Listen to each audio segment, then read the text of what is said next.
the fully electric MX-30 because this feels like the MX-30 that we've been waiting for.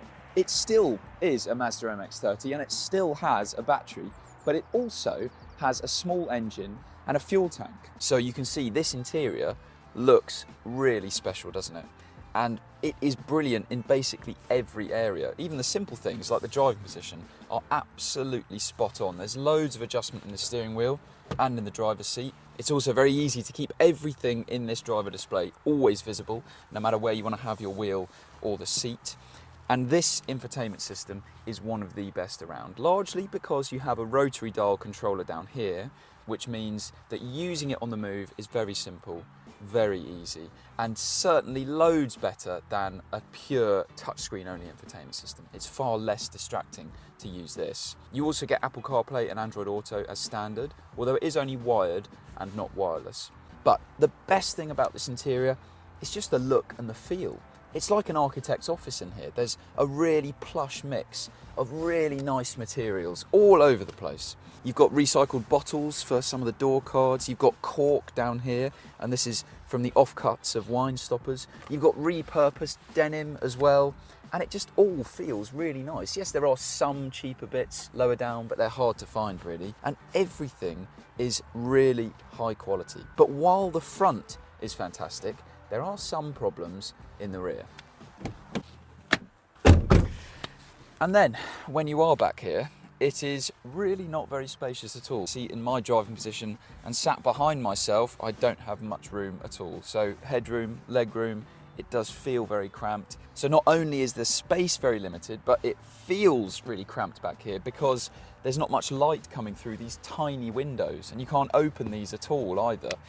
The boot also isn't great. Just like the electric version, you get 350 litres of storage, and that really isn't much at all. The battery in this is around half the size of the one in the fully electric MX-30. At 17.8 kilowatt hours, the official range of this car is 53 miles. But as well as the battery, you also have an 830cc rotary engine under the bonnet.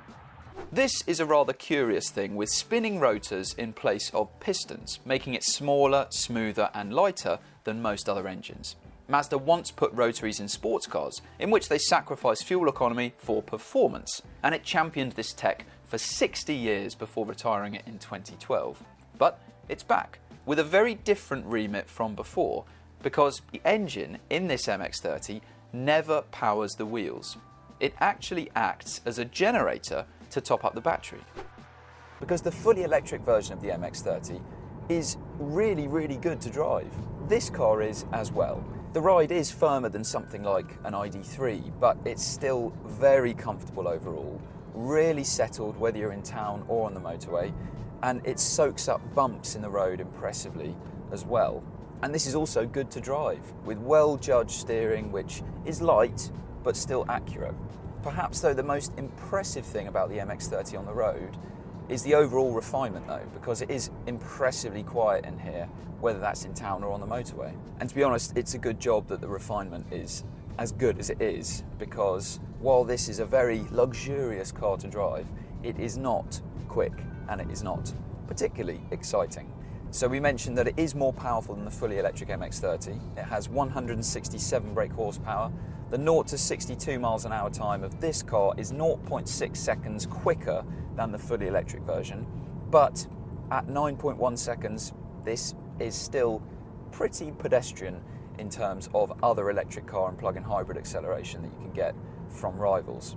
But the fact is, it certainly is quick enough.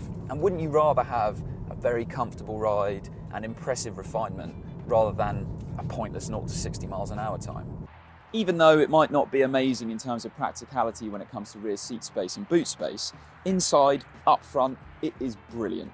And it's also amazing on the road as well. Right now, it's the cheapest plug-in hybrid you can buy, and it's the best.